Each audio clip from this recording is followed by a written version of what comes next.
Today we're going to learn Eruvin Daf Yud Gimel. As I mentioned in the previous shiur, this is one of the central dapim. It has some of the central concepts of how the halachic process works, how we decide, are there multiple truths, very big, broad, basic questions. Okay, today's daf is dedicated by Phil Lorang in honor of his wife, Ellen, who's been learning the daf regularly. Okay, we're going to start from the very bottom of Yud Bet Amud Bet, Mishum Rabbi Yishmael Amar Talmid Echad. We said in the Mishnah that one of the students of Rabbi Yishmael said to Rabbi Akiva. So Rabbi Akiva Omer al zev al zeh nechleku. Rabbi Akiva disagrees. Remember, the student said in the name of Rabbi Yishmael that Rabbi Beit Shammai and Beit Hillel do not disagree in a case where the mavoi is up to 4 amot long, the opening to the alley. And Rabbi Akiva says, no, they disagree about that also, right? And according to Rabbi Yishmael, or the student in the name of Rabbi Yishmael, it's only from up till 4 amot. We saw yesterday, from 4 handbreadths to 4 amot. Even Beit Shammai agrees, only 1 lechi, or 1 koha. You don't need a lechi and a koha. So the Gemara now says, Rabbi Akiva then says, no, they disagree about both. So Rabbi Akiva, Hainu Tanakama, isn't that the same as the way the Mishnah started out? And the Mishnah said there was a debate between the two of them, and it seems to indicate that they disagree across the board. So they say, maybe the difference between them is whether or not they hold by what I just said a minute ago, which is the 4 Tvachim issue. Maybe the debate is that according to either Tanakama or Rabbi Akiva, and the Gemara says Lo Masayme, we don't know who would hold what. There's a distinction, there's a machloket between them about whether or not they disagree what happens up until 4. Do they disagree? Do they agree about that you need nothing, or do they agree about that you need something? Okay, and maybe that's the debate. Tanya, now there's another braita about this. Amar Rabbi Akiva, Lo Amar Rabbi Yishmael davar zeh, ela oto talmid. Amar davar zeh. This is a very interesting thing. Rabbi Akiva says it wasn't Rabbi Yishmael actually who said this. It was this student who said it. Okay? He said it in his own name. Okay? Not in the name of Rabbi Yishmael. And halacha is like him. So now they said this is quite strange. Hagufa kashya. Amar lo amar Rabbi Yishmael davar zeh. Alma leitel chata kavate. V'hadar amar halacha koto talmid. On the one hand, he said Rabbi Yishmael didn't say this. He said this on his own. On the other hand, he said, we passed him like the student. It seems very strange. It seems like in the beginning he's being derogatory about the student. And then he seems to be praising him.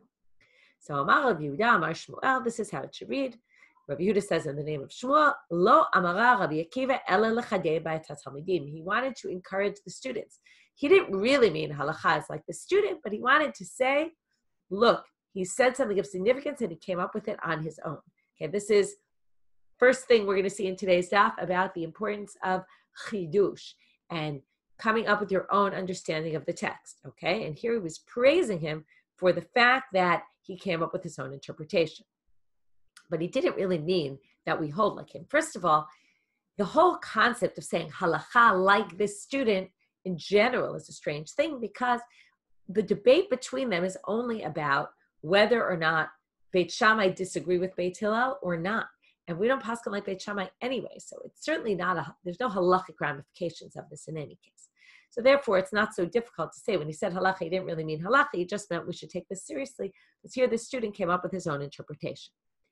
The Rav Nachman bar Yitzchak Amar, nir'im itmar. Second option is to say, nir'im. He says it looks like what he has to say. In other words, I like his logic, he's got good logic, it's a good opinion, but it doesn't necessarily mean we hold that way. Okay, he didn't say halacha, he said nir'im, looks like.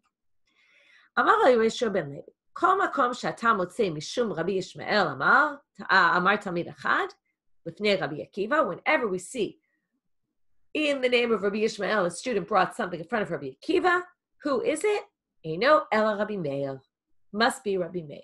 Why? Sheshimesh et Rabbi Yishmael ve'et Rabbi Akiva. He's someone who studied under Rabbi Yishmael and also studied under Rabbi Akiva. So when someone brings something in the name of Rabbi Yishmael to Rabbi Akiva, it must have been Rabbi Meir.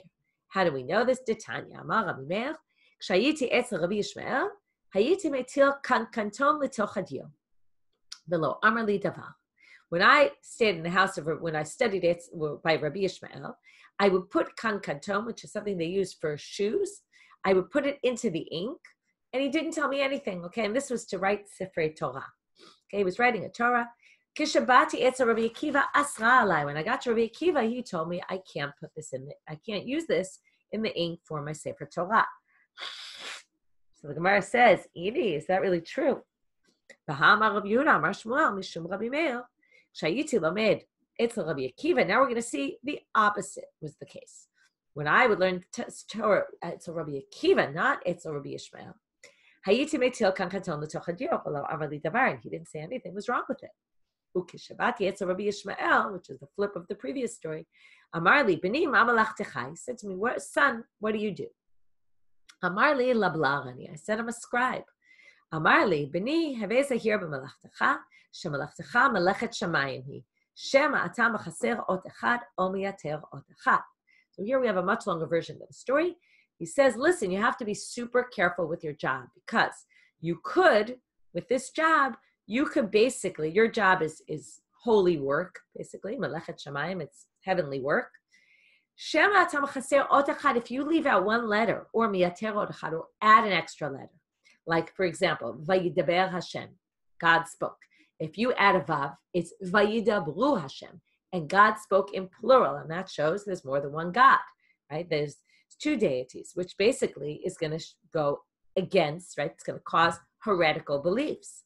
So you could mess up things of one letter, namesake, Machrivat Haolam. Okay, a little bit extreme, but he says, this could destroy the world. You have to be extra, extra careful when you're writing a Sefer Torah that you don't make any mistakes. So, Machrivat Haolam Kulo, the entire world. Amarti lo, so Rabbi Meir says, I said to him, Tavar Chad Yeshli, I have a weapon, a secret weapon to fight this. V'kan kanton shemo, it's called kal kanton, right? It's the stuff we use for the shoes, like a shoe polish. Shani matil l'toch hadio, and I put it into the ink. Which you don't yet know how this helps. We'll get there in a minute. Amar li. So he says to me, V'chi matilin kan kanton l'toch hadio. You can't put that in, you can't use that in ink for a Sefer Torah. Now we're going to find out why, because we didn't find out why in the previous case. So he says, V'halo amra Torah v'chatav umacha. This is by the Sota woman, which is a woman who's suspected by her husband, sleeping with some other man, and they go through a whole process. And if they get through and they get to the process where they go to the Beit HaMikdash, they go there and they write the Parshat Sota on a piece of parchment, and with the name of God in it, and they erase it, and the name of God gets erased in this water, and she then drinks the water that has the erased parchment in it. So now, what did they learn from the fact that it's written and then it says and it's erased?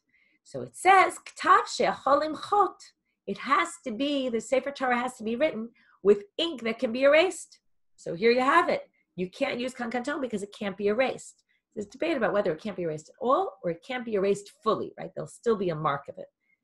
So my kamash malan, my kamahaderle. So now he says, so what? My ka'amarle or my kamahaderle. So what was Rabbi Meir trying to say? And he said, I have kankaton, it's going to protect me. And what did Rabbi Yishmael respond? Hachi ka'amarle. This is what he said to me. Lo mebaya b'chaserot u'yiterot lo ti'ina debakiani. Don't worry about which ones need a vav and which ones don't need a vav and which ones need a yud, right? That's maleh and chaser, about which time you're supposed to add a yud or not supposed to add a yud. That I know. I'm very, very up on those laws. Ela afilu mechash lizvuv nami duma'ate v'yate v'tage dedalid u'machik layom v'shave le'resh. But even I'm worried, I'm very careful about if a fly would come. If a fly would come, he could come and rub out a dalid and a resh in Hebrew, right? The dalid has just a little extra space on the side. So if a fly came, he could basically, if he went down right on the letter dalid and it was able to be rubbed out, it would turn into a resh. So let's give it a good example of where that would cause huge problems. Shema Yisrael, Hashem Elokeinu, Hashem Echad. God is one, right? So Echad is one. Now, if you say God is Acher, is a different one, right? That's a problem, okay? That will be heretical. So therefore, if you turn that dalid into a resh, it could cause major problems. He says, don't worry, I'm careful about that too. Davar echad yeshli, how do I protect that? The kankanton shemo, shani matil l'toch hadio, and then basically that will resolve my problem. then it would never get erased. But to that, Rabbi Yishmael responds, you can't do that because it can't be erased. So now they say, Kashya shimush shimush, Kashya asra asra. So now we're going to say whether you can use it or not use it is a problem, because Rabbi Meir thinks you can and Rabbi Yishmael says no. My mistake. The Shimesh, Rabbi Meir Shimesh, now we're back to the Braita. The two Braita, one said he was Shimesh first Rabbi Akiva, then Rabbi Yishmael. And in the second case, that was the second. In the first case, first he was in Rabbi Yishmael, then Rabbi Akiva. And Asra Asra, who said it was Asr? In the first case, Rabbi Akiva said it was forbidden. In the second case, Rabbi Yishmael said it was forbidden. So Bishlama Shimush Shimush Lo Kasha. Meikara Ate L'Kamed Rabbi Akiva. Okay, the Shimush doesn't bother us. Why? Really, he started with Rabbi Akiva and went to Rabbi Yishmael like the second Braita. But then, when we do lo mate lemekam alibei, ata l'kamei Rabbi Yishmael, v'gamar gamara, v'hadar ata l'kamei Rabbi Akiva. As he started learning with Rabbi Akiva, what was the problem? And this gets into other things that we're going to talk about today in the daf. He couldn't understand what Rabbi Akiva was saying because Rabbi Akiva had very complex thought processes. And he didn't have enough knowledge at his fingertips to understand it properly. So then he went to Rabbi Yishmael, the Gamar Gemara. Then he just learned Gemara. In other words, Gemara is often meant as traditions. He learned all sorts of things. This is like learning Daf Yomi, right? You can't start making inferences right away until you really understand what everything's all about, until you've learned a lot of things. So he went to learn everything by Rabbi Yishmael. And then he went back, Hadar Ate Rabbi Akiva, the Savar Svara. Then he was able to understand the logical thinking and the arguments that Rabbi Akiva put in front of him. So that explains the Shimush. We can have it that first Rabbi Akiva, then Rabbi Yishmael, and then Rabbi Akiva, so that theoretically there was a time when first he was with Rabbi Yishmael and then with Rabbi Akiva. However, still it doesn't make sense. Asra, Kashya. That's still a problem.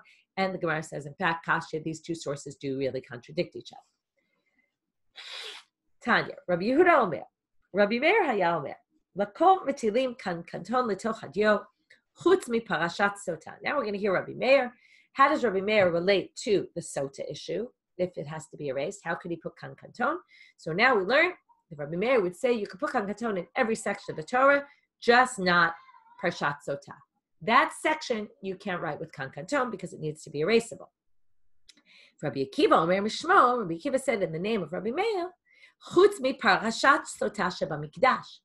It's not that they took the parashat sota from the Torah. No, they would write separate parchments with the parashat sota in the Beit HaMikdash. They would write it when they needed it for sota, so those parshiot had to be written without kan kanton. But a Sefer Torah, you could write the whole thing.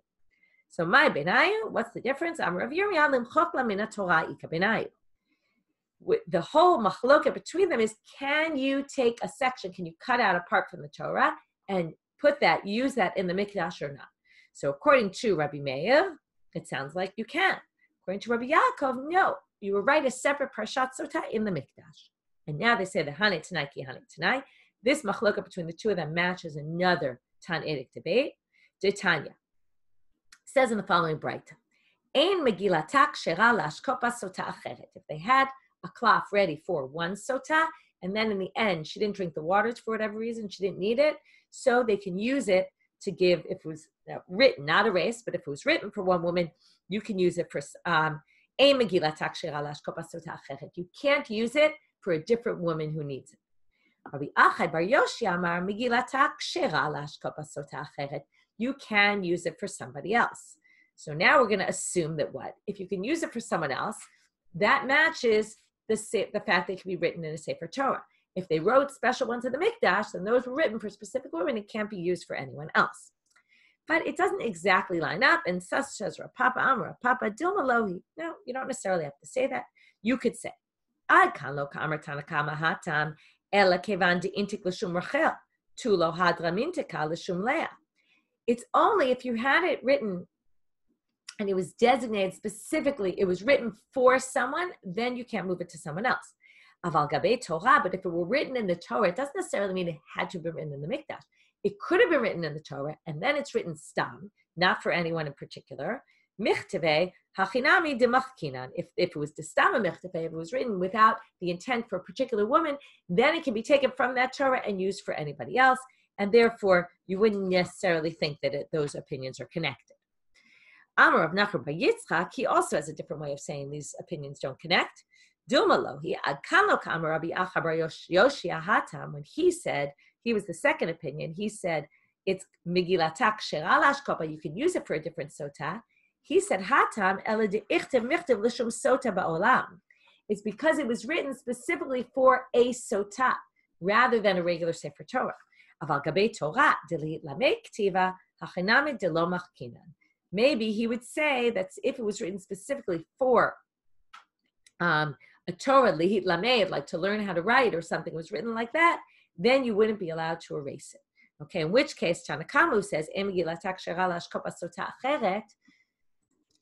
sorry, I think I need to correct myself. It says there that it, according to him, it doesn't have to be written for that specific woman, but it has to be written for Parshat Sotah, right? To be used for a Sotah.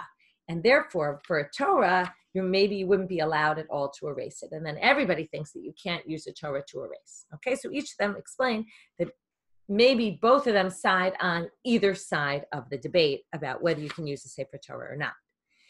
Now the Gemara says, "V'leile the Rabbi Acha bar Oshaya haditnam," but doesn't Rabbi Achi bar Oshaya agree with the following Mishnah? And now we're going to move.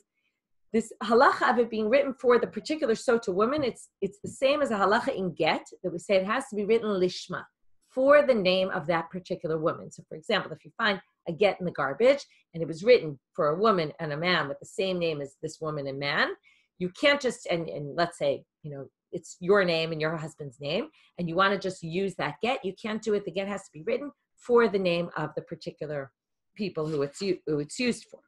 So now they say, so here, if Rabbi Achi bar Oshaya says it just has to be written for the sake of a sota, but not necessarily a particular woman, but how is that different from get? Haditnan, right, doesn't it say in the Mishnah, Katav get legaresh et ishto, v'nimlachu mitzao ben iro, v'amal. And he changes his mind, he doesn't want to get divorced anymore, and he finds someone else in his city. V'amar, shimcha kishmi v'shem ishtecha kashem ishti.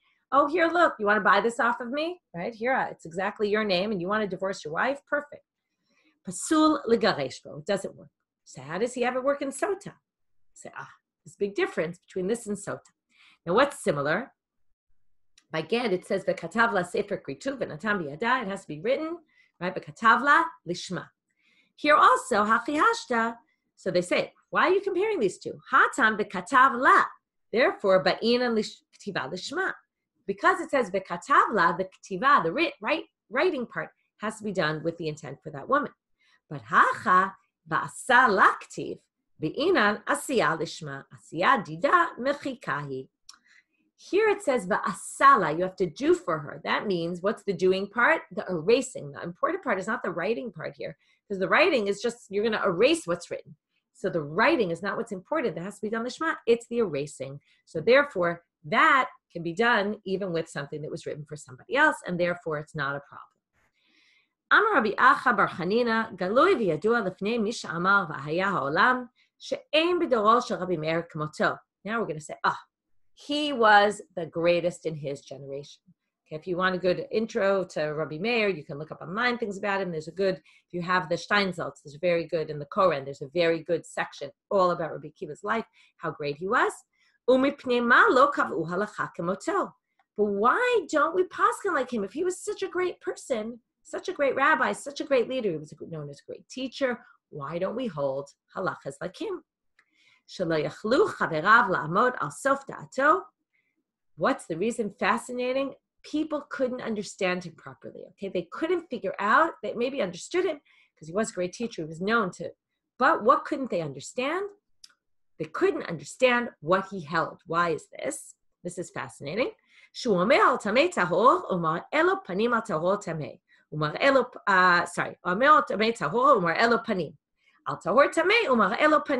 He could argue every direction, right? This is something they teach you in debating in school. Take in a position that you disagree with and prove it. He was excellent at that. What's the problem? The students couldn't figure out what was the truth, right? Because he could convince them of anything. So they couldn't understand what the truth was about. This is interesting. Does this assume there's one actual truth? And Rashi seems to say there is. because Rashi says, and this is what Gefet's all about, this machloka between Rashi here and the opinion of the Chachmei Tzorfat quoted in the Ritva. He says, Rashi says, Al sof dato lo yochel lavin be'eze dvarim nechonim u'be'eze ein dvarav nechonim. Okay, and it's as if there is a real right and a real wrong. Chachmei Tzorfat didn't really think there was a real right and a real wrong, and that's what we're going to get to about Elu ve'Elu. And it's interesting to see the approach and difference in approach. And if your Hebrew's good, like I said, listen to Gefet. It's on our website, on Hadron's website. You can hear it's a good shiur all about both connecting this to the next topic and even to the last section that we're going to end with today. So now he says, so that's why we don't hold like him. It's fascinating, right? Because they couldn't really know what was truth and what wasn't. This is always an issue, right? Where when you talk about the importance of learning, and in fact, right, we have this all the time in Daf Yomi, where you don't actually get to halacha l'maaseh. You can argue each case, but you don't really know what we do, and that's one type of learning. But you need to also know halacha l'maaseh. So the person who might be the greatest Talmud teacher might not necessarily be the best person to go to get a clear-cut answer. Because also when you think in so many directions, you convince yourself of everything, it's also much more complicated to actually come to a clear halachic conclusion. So now they say, what else about Rabbi Meir? Tana, other things about him. Lo Rabbi Meir Shmo. Really, his name wasn't Rabbi Meir, believe it or not. Ela Rabbeinu Horai Shmo. His name was Rabbeinu Horai. V'lama nekra Shmo Rabbi Meir. Shaya me'ir enei chachamim b'halacha. He would enlighten their understanding with halacha. In other words, because he would bring all the sides and enlighten them. V'lo nehorai shmo, and now we're going to see, some people say this is about him, and some people say we're actually talking about somebody else now. His name isn't Nehorai, maybe it's talking about Rabbi Nehorai, or maybe it's talking about Rabbi Meir, who we just said his name was Rabbi Nehorai. Ela Rabbi Nechemya shmo. Really, his name was Rabbi Nechemya. V'amri la Rabbi Elazar ben Arach. Some people say his name was really Rabbi Elazar ben Arach. This would be a little difficult to say this is Rabbi Meir, but maybe. Also, Nehorai comes from lahanhir, to enlighten, to make brighter, to make clearer. Okay, we make their eyes clear with halacha. It's interesting because we just said that it's hard for them to understand the halacha from what he says. So it's a little tough to understand what it means, madhira nehem b'halacha. But I guess again the background to the halacha. Amal Rebbe. The reason why I'm very sharp is because I sat behind him. Okay, apparently there were rows in the yeshiva where everyone would sit, and you would sit by row based on how smart you were. So the closer you were meant like you were in a higher standing. And then the last row were people who sat behind him. So he said, I sat behind him. Okay, this is it seems when he was younger, because he was he was not the generation right after Rabbi Meir, I think. So he basically only saw me'achorei. But I could have, I'm so sharp because I sat behind him. But could you imagine if I actually saw his face? Right? It's a verse that says, your eyes should see your teacher. It's a verse from Yeshayahu. Okay, right? You should always see the person. This is why if you're watching on YouTube, better, right? And if you just hear me, you don't understand as well. But if you see me speaking, right, there's a big difference. Amar Rabbi Abahu, Amar Rabbi Yochanan, Tamid haya lo l'Rabbi Meir v'sumchu shmo. Shaya omer al kol davar v'davar shel tumah, 48 ta'amei tumah, ועל כל דבר ודבר של טהרה, 48 טעמי טהרה. Okay, he could bring sumchus, was a student of Rabbi Meir, and he could bring 48 different explanations for his halacha.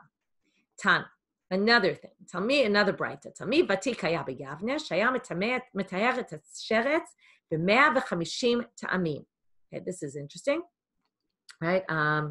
He basically would take a sheretz, which is clearly, right, sheretz is one of the things that have tuma, impurity associated with it, and he could purify it with 150 reasons. Okay, he could somehow find ways out.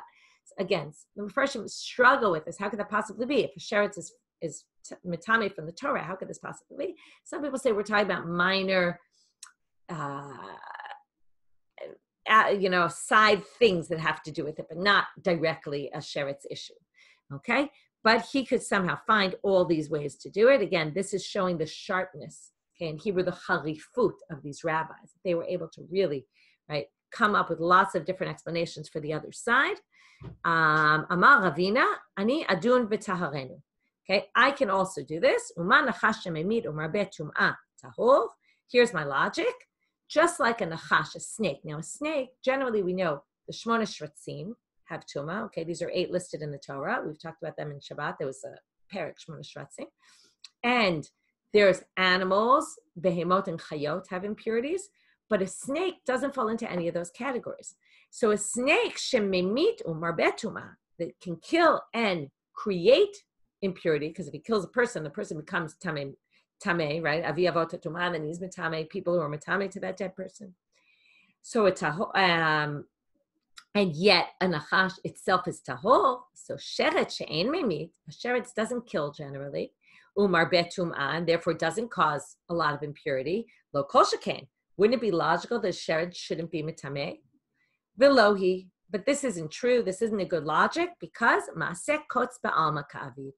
Okay, it's what else can kill? A thorn can kill. Now, a thorn doesn't have impurity, so the fact that a snake can kill and create impurity has nothing to do with its ability to pass on impurity when it's alive, okay, or when it's dead, actually.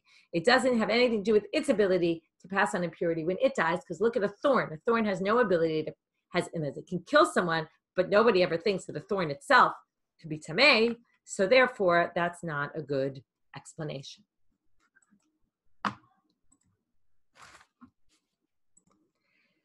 Okay, here comes the big line. Amar Rabbi Abba Amar Shmuel. He says in the name of Shmuel, Shalosh shanim nechleku bet Shammai u'beit Hillel. For 3 years they argued, the students of Beit Hillel, the students of Beit Shammai. Halalu omrim halacha kamotenu. Halalu omrim halacha kamotenu. They said the halach is like us. They said the halach is like us. And nobody knew what to do. Yatzah bat kol va'amra. We made reference to this a few days ago on Daf Zayin. A heavenly voice came down and said, Elu ve'elu divrei Elohim chayim. Everybody, there's truth to what everybody says, or exactly how you would define this, right? They're all words of the living God. The halacha ke Beit Hillel. However, the halacha is like Beit Hillel. Now, this is a big statement because this means on the one hand, there's lots of room for lots of opinions. On the other hand, in the end, we have to decide, right?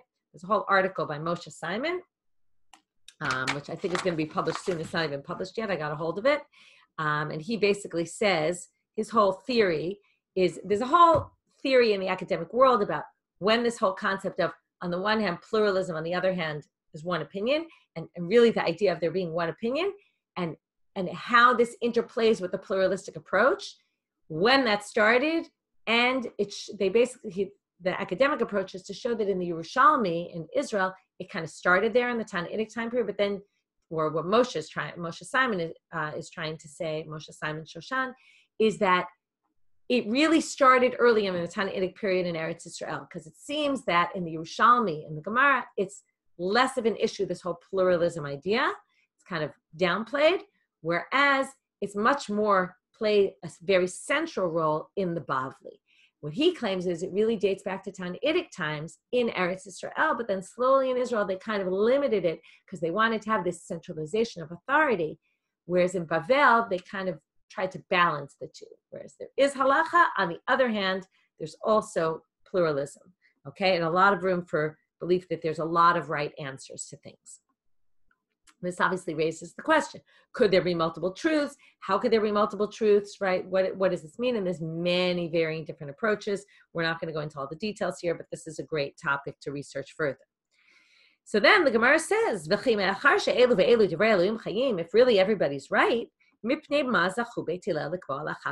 so why did we decide based on Beit Hillel? Okay, not to mention this problem, how do we hold by a bat kol? If you know from the very famous story of the Tanugo shel Achnai, the oven of Achnai, that there's a bat kol that comes down and says the halach is a gorelezer ben horkanus against the rabbis, and it says we don't hold by a bat kol. So how can we hold by a bat kol here and not a heavenly voice, and not by a heavenly voice there? So different explanations are given, and one of them, the main one really is that there the heavenly voice was going against the majority. There was another issue of focus, which is all the rabbis disagree with Rabbi Eliezer ben Horkanus. And because of that, they couldn't hold by the bat kol. But here, the bat kol was going with Beit Hillel, who were the majority already. And what's underlying this is that many believe that Beit Hillel were the majority. I'm not sure where they get this from, and if historically it's accurate, but that's really underlying all these things, because even the reasons they give are not really good reasons to say we're going to hold like somebody. And that the real reason is because we go acharei rabim lahatot. We follow the majority. They were the majority. However, that's not what the Gemara says, and maybe the Gemara has a different moral message they want to get across, and that becomes clear and evident in the next line. The reason is, okay, they were pleasant in their ways of arguing. They always mentioned the opinion of Beit Shammai. They mentioned them first also. Like they were very pleasant about their ways, whereas Beit Shammai, and we're going to learn that according to Beit Shammai, apparently were more charif. Okay, this whole issue we were talking about, like Rabbi Meir, that's why this connects to the previous sugya. They were known to be much smarter, just like Rabbi Elazar ben Horkanus. But it didn't matter because the majority disagreed with them, and we go by majority over harifut, which is very interesting, right? That we take majority even when it conflicts with whoever we think is the smartest and has the strongest arguments. Okay, but we have a system, and the system follows the majority. So now we say, right, these basically get at the core of what Gemara is all about, why we're learning all these different opinions, how do we decide which one we hold like, right? Very interesting. And again, it's the way of the rabbis using these stories and situations to teach you values. It's a value to argue respectfully with others. That's a value, right? And to have respect and not feel, I'm so strong in my position. Shammai were generally known to be kana'im, zealots. To be so zealous of your opinion, that's not a good thing. We don't want to encourage that. And that's what this sugya is talking about, even though really the Mepharshim will think that it really has to do with Acharei Rabim, but that's not what they want to bring, because that's not going to teach their lesson that they're trying to get across.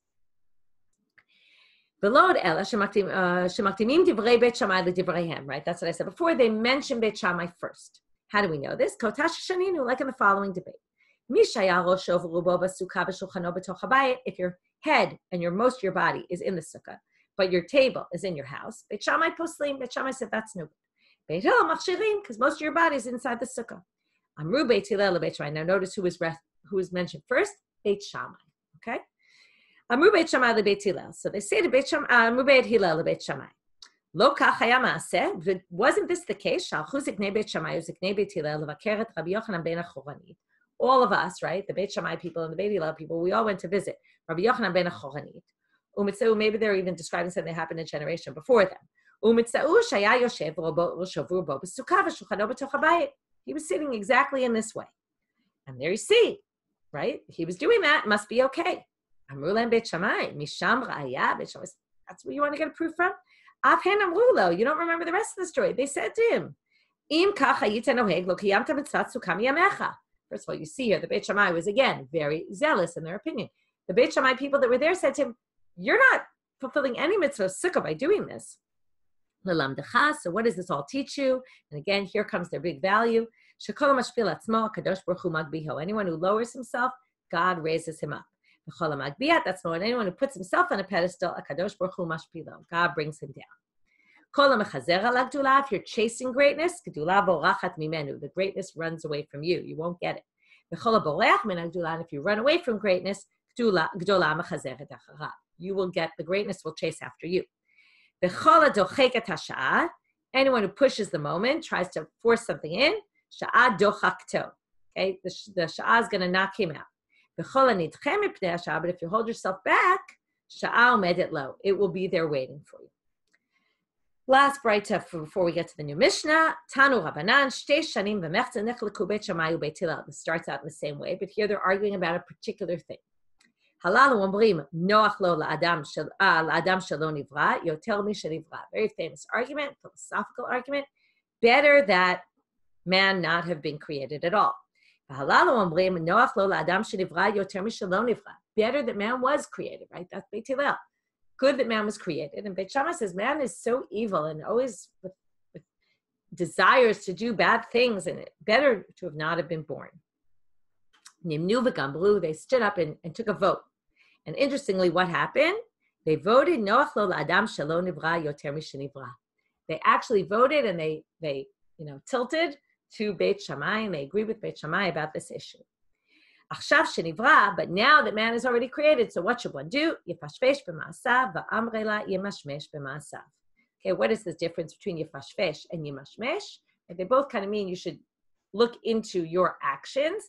Rashi says the first is go look in the past. Okay, you should think about what caused you to do things wrong, and the next one is look to the future, how you can do things better.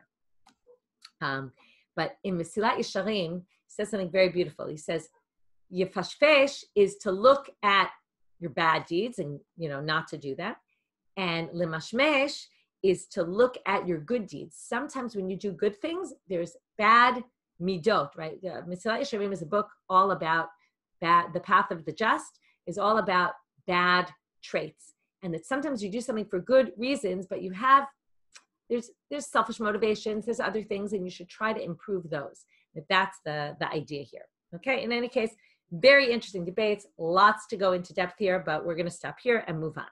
Okay, new Mishnah. HaKorah she'amru, how wide does the Korah need to be? Rechava kedei lekabel ariach. The ariach, okay, it's enough, it has to be wide enough to put on a brick. How big was the brick? We're going to see. Ariach chatzi levena, okay, or it's actually a tile. And the tile is half a brick. A brick was known to be 3 by 3 tefachim. There's 2 different sizes, but we're going to go with this one. We're assuming they mean this one. And so it's 1.5 by 3. So basically it has to be 1 tefach wide that you could put the brick, and the brick juts out 1/4 of a tefach this way and 1/4 of a tefach that way. So how do we know it's shloshat tefachim? Because it says it in the Mishnah. Chatzi lebeina shel shloshat tefachim. So now they say, and it's enough that it be a tefach wide, and then if you put the brick on the wide side, right? The wide side lies on the, on its width, basically, right? That the narrow part is on the beam, and then it juts out, right? It's going in the same direction as the beam, basically, right? It's like a rectangular going that way, the narrow part. It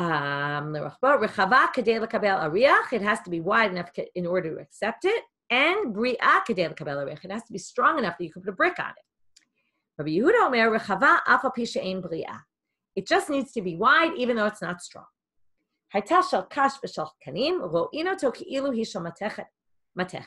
If it's made of straw or reeds, which is not very strong, we view it as if it's solid metal.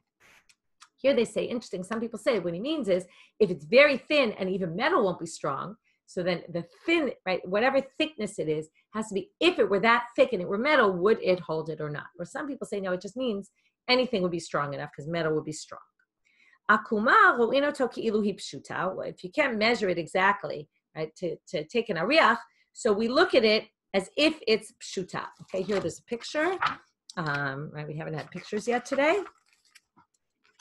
If it's angled like this, right? If it's angled, so we look as if it's straight, okay? And we measure it based on that straight line, okay? And then we have a very famous thing here. Agula ro'ino to ki'ilu hi merubat. Okay, if it's round, we basically check the diameter. That's what we mean, we check the diameter. The diameter is a tefach, then it's fine. And then they say, how do we calculate the diameter? If the circumference is 3, then the diameter will be 1. Okay, here we have that pi is 3, not what we know to be actually true. This is further proof, as we've mentioned many times, that their mathematics were very, what's the word? I can't think of the word. Right, that they weren't exact. It wasn't exact mathematics. It was estimates. It was close. Okay, and that's why they say it's 3 when really it's pi. There's a lot to be said about this. Maybe we'll pick up more on this tomorrow because it's going to come up in the daf on Sunday. Shabbat shalom or Shavua tov to everybody in Chodesh Tov.